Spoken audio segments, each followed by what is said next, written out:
امروز 16 نوامبر است. سند تاریخی برای تاجیکستان و من شالو گلخوجه برنامه خبری رادیو آزادی را تقدیم شما میکنم. نخستم را با شما میبینیم که در 15 دقیقه اطراف کدام موضوع صحبت میشود. تاجیکستان نخستین چرخه روغن را به کار درآورد. این چرخه اول با اقتدار 115 مگاوات و در آخر تا 600 مگاوات قوه برق استحصال میکند. رهبر محبس خوجند پس از اسیان زندانیان بازداشت شد. فیض‌الله سفرزاد به سوء استفاده از مقام و خنک نظری متهم می شود. برای دشوار برای پروازهای هنری زیبا صنم‌های توجیک میگویند در جامعه محافظه‌کار مدل بودن آسان نیست. طراحان درباره رقابت حرف میزنند. چهره زیبا دارند دخترای تاجیک و سیمای زیبا دارند و آنها میتوانند همچون فوتو مدل کار کنند. همین لحظه ها در شهر روغن مراسم با تنطنه به استفاده دادن چرخه اول نیروگاه برقی آبی روغن ادامه دارد. با مساعدت تلویزیون تاجیکستان همین حالا شما طریق آزادی ویدیو کانال رادیو آزادی در یوتیوب امکان تماشای مستقیم این مراسم را دارید. طوری گفته می شود در جریان افتتاح چرخه اول نیروگاه مهمانان زیاد داخلی و خارجی، خبرنگاران، مقامات عالی تاجیکستان در مجموع 10,000 نفر اشتراک دارند. سربند آبانبار روغن با 335 متر بلندترین در قطب جهان به حساب می رود. روغن با اقتدار 3600 مگاوات کلانترین نیروگاه برقی آبی در آسیای مرکزی خواهد بود. تنها مبلغ ساختمان سدی اساسی نیروگاه به 1 میلیارد و 950 میلیون دلار حساب شده است. قرار است چرخه دوم روغن ماه اپریل سال 2019 به گردش آید و حالا در استودیو با ما همکارم عبدالله اشرف قرار دارد که چند روز به این جانب مشغول موضوع نیروگاه روغن است. عبدالله سلام، اهمیتی به استفاده دادن چرخه اول در چیست؟ چون طور معلوم در مجموع باید 6 چرخه به کار انداخته شود تا اینکه سالانه تا 17 میلیارد کیلووات ساعت برق تولید گردد. سلام شهلو. نخست باید گفت که امروز نه تنها چرخه نخستین نیروگاه برقی آبی روغن رسما افتتاح شد، بلکه خط برق بلند شدتی نیروی برق از محل نیروگاه تا به ایستگاه نیروی برق در شهر دوشنبه به استفاده داده شد. این خط بلند شدتی 500 کیلوولت که از 412 پایه عبارت است، نیروگاه برق روغن را به حلقه انرژتیکی کل جمهوری پیوست کرد. چرخه نخستین نیروگاه روغن چند روز باز گردش میخورد، اما امروز پرزیدنت امامعلی رحمان با پخش تگمه برای نخستین بار برق این نیروگاه را به سیستم تمام جمهوری پیوست میکند. یعنی نخستین کیلووات ساعت های نیروی برق به خط برق جمهوری اکنون وارد می شود. امیدی اکثر ساکنان تاجیکستان هم از این لحظه به بعد این است که با به کار در آمدن اولین چرخه روغن محدودیت انتقال برق به خانه های ایشان از بین می رود، ساعتی که سالیان دراز مردم انتظار آن بود. بله عبدالله، خب چرخه اول به کار در آمد، اکنون چی تغییر می یابد؟ نیروی تولید شده آن در کجا استفاده خواهد شد؟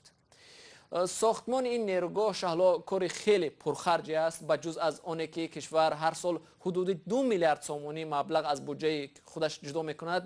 برای انجام این ساختمان تاجیکستان باز با فروش یورobond ها 500 میلیون دلار دیگر جلب کرده است. این مبلغ ها نیز با بهره بیش از 7% در سال گرفته شدند. تاجیکستان در مدت 10 سال باید این مبلغ را با فایزهایش برگرداند. از این رو با کار درآمدن چرخه اول به کشور امکانیت میدهد که در فصل گرما نیروی اضافی که از این چرخه تولید می شود به خارج کشور فروخته شود. از این راه کشور می تواند درآمد بگیرد و برای ادامه ساختمان مصرف کند.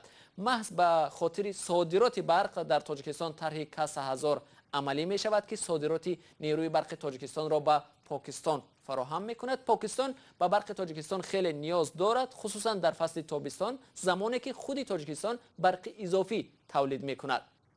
نقشه ساختمانی آینده نیروگاه روغن هم که 6 چرخه دارد و توانایی نهاییش به 3600 مگاوات میرسد، محض از حساب فروش برق پیش بینی شده است. انتظار می رود که ساختمان پوره نیروگاه سال 2032 به انجام برسد. خب عبدالله، چون مسئله فروش برق رو به میان گذاشتیم، اما برای ساکنان خود جمهوری چی؟ آیا با کار در آمدن روغن ارزان شدن نیروی برق به ساکنان در نظر هست یا نه؟ این سوال اصلی کاربران رادیو آزادی از ماست که میپرسند. شالا در پیشبینی های اقتصادی که وزارت رشد اقتصاد و سودای تاجیکستان آماده کرده است، حداقل در 3 سال آینده برعکس بالاروی نرخ نیروی برق پیش بینی می شود، چون که وضع مالیوی شرکت برق تاجیک چندان خوب نیست. مسئولان این شرکت دویم میگویند که نرخ برقی که به مردم میفروشند خیلی ارزان است، حتی خرجات خود شرکت را روی پوش نمیکند. ولی پیشنهادهای با نرخ امتیازناک دادن برق در فصل تابستان به برخی از شرکت ها و یا ساحه های اقتصاد وجود دارد، اما نه برای مردم. فهمو. خب سپاس عبدالله برای صحبت. بینندگان عزیز، یادآور میشوم که پخش مستقیم از مراسم فعال کردن چرخه اول نیروگاه روغون در آزادی ویدیو کانال ما در یوتیوب همین حالا ادامه دارد. تماشا کنید. من رو میارم با موضوع دیگر. ظاهراً رئیس زندان رقم 3 شهر خوجند برای آشوب محبوسان در این مؤسسه پاسخ خواهد داد. هرچند تا به حال مقامات رسمی درباره اسیان زندانیان مهر خاموشی بر لب زدند، ولی رهبر محبس از وظیفه برکنار شده است. در این زندان که شماره محبوسانش 800 نفر گفته می شود، شب 7 به 8 نوامبر آشوب سر زد که دهها کشته و زخمی بر جای گذاشت. میرزا نبی خالقزاد با جزئیات بیشتر.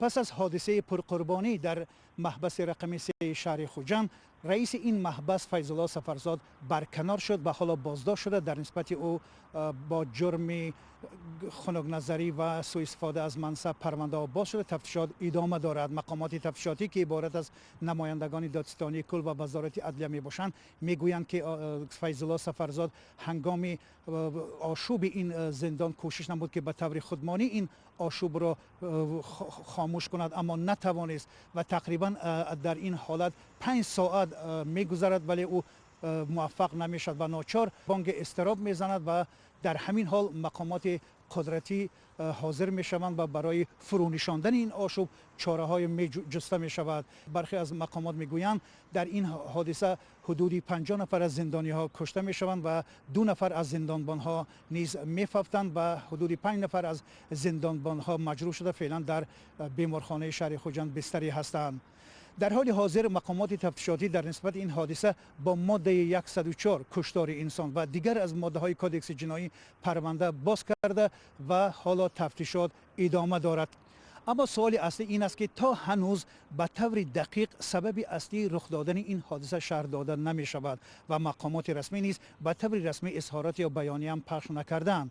اما یک نکته برای ما معلوم است که شب بعد از این حادثه، یعنی صبح بر وقت 8 نوامبر، در یکی از سامانه های دولت اسلامی یعنی گروه داعش این خبر پخش شد که یکی از نماینده های این گروه در این محبس کار را به اینجا کشانیدند.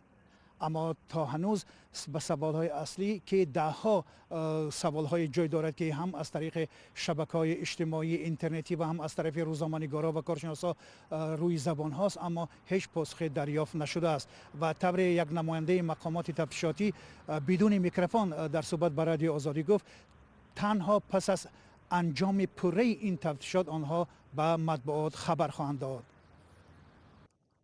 میرزا نبی خالقزاد گزارش میداد. یک منبع در ریاست اجرای جزای وزارت عدلیه بر رادیو آزادی گفت بر اساس تفتیشات معلوم کرده شده است که سرکرده های اساسی آشوب در محبس اصلا 2 محبوس این زندان سوبیدین خوجایی و عمر ریزوی بودند که برای دامن زدن وضع محبس زندانی های دیگر را دعوت کردند.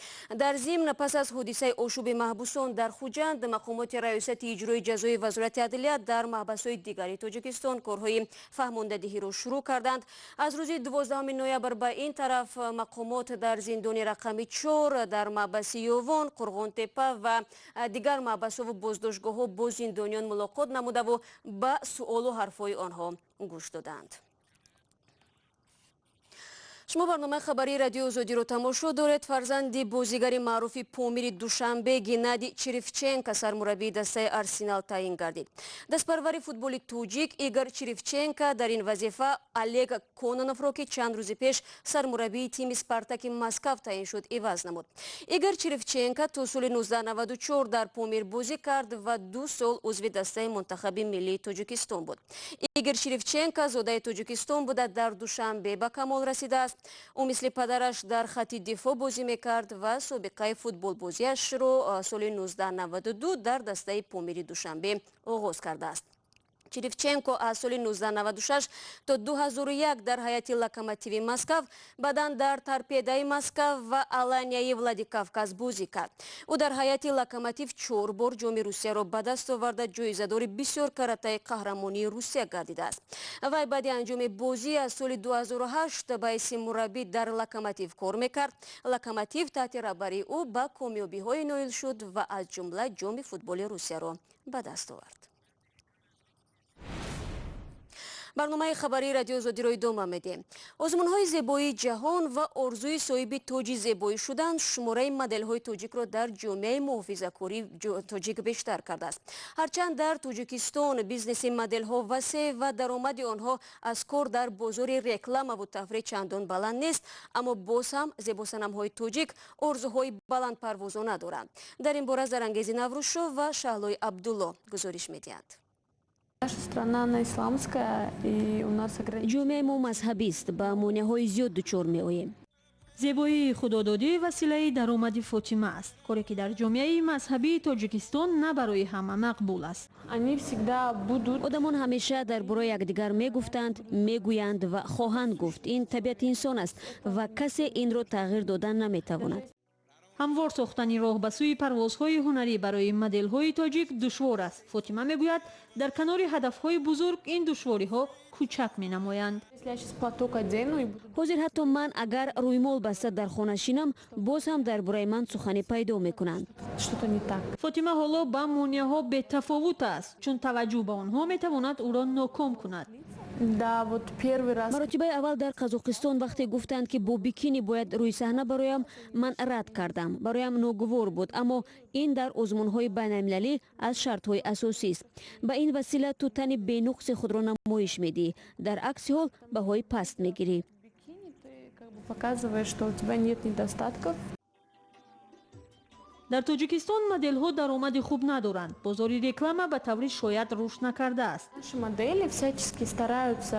моделҳои мо ҳам ба ин хотир хеле кӯшиш мекунанд ки дар озмунҳои хориҷи кишвар ширкат кунанд, чун дар чунин озмунҳо намояндагони бренду ширкатҳои маъруф ширкат мекунанду барои худ чеҳра меҷӯянд. Очень большие возможности. Фотима Маҳмадалиева мехоҳад бренди Victoria's Secretро муаррифӣ кунад. ӯ бовар дорад ки расидан ба орзуяш имконпазир аст. Реально это можно. ин албатта орзуи ғайривоқеӣ нест, дастёбӣ ба он мумкин аст. фақат бояд корро шурӯъ кард. ман умед дорам ки оянда ба ин даст меёбам. Только человек захочет. моделҳои тоҷик ба фарқ аз ҳампешагони хориҷии худ маблағи ночиз ба даст меоранд ки харҷи онҳоро рӯйпӯш намекунад. Начинающая модель. моделҳои навкор бо тарғиби молу маҳсулоти ширкатҳои маҳаллӣ дар Тоҷикистон моҳона то $300 ва моделҳои шинохтаву касбӣ то $1000 ба даст меоранд. Плюс-минус $800, да, где-то примерно это в месяц. духтарони модели тоҷик озмунҳои ҷаҳониро пойгоҳи тарғиб медонанд. аз ин рӯ тамоми талошашон роҳ ёфтан ба онҳост. духтарое ки қадду қомати зебо доранд, ҳусни зебо доранд, вале шароити ки ба дига шаҳрҳои аврупою ба дига тарафҳо рафтанд шароит надоранд. баъзеҳо ҳастанд ки шароите ки ҳастанд ки аз тарафи агентствои модели таклиф мекунанд, онҳо мераванд. ба қавли Хуршед Сатторов, тарроҳи маъруфи тоҷик, аксари духтарони зебои тоҷик ба иллати пойбандӣ ба муҳити суннатӣ модел намешаванд. чеҳраи зебо доранд духтарои тоҷик ва симои зебо доранд ва онҳо метавонанд ҳамчун фотомодел кор кунанд, вале дар бозори ҷаҳонӣ мо ба рақобат омода нестем. моделҳои тоҷик дар шабакаҳои иҷтимоӣ фаъол шудаанд.